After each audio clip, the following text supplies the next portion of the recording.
कंचन इब्राहिमपुर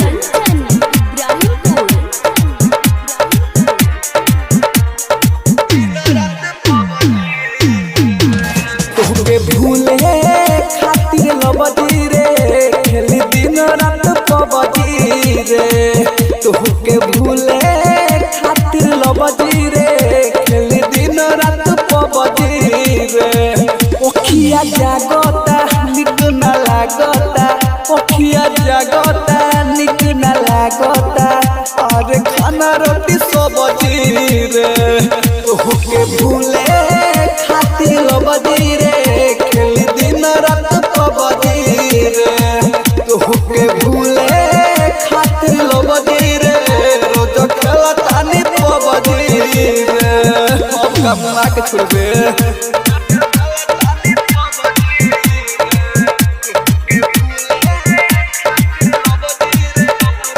कंचन इब्राहिमपुर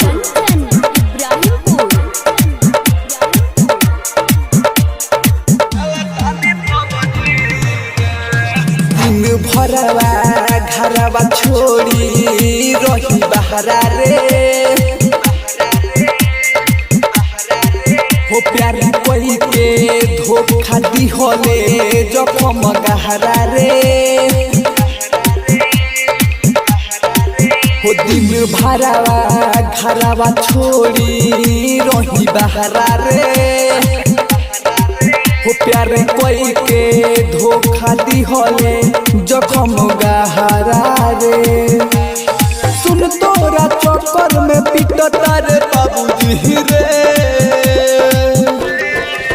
तोहके भूले खातिर लबजी रे खेल दिन रात पबजी रे।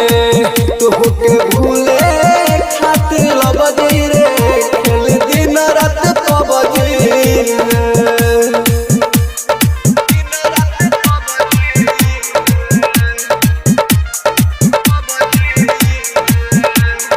कंचन इब्राहिमपुर मिक्स भाग पल्लवी रिकॉर्डिंग स्टूडियो मछिया मोड़।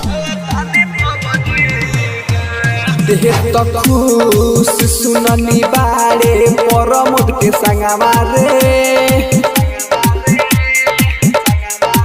हुआ के देखू रोज पीले बिसकिया रमावा रे। होते तो खुश सुननी बारे परमोद के संगवा रे। हुआ के देखू रोज पीले बिसकिया रमावा रे।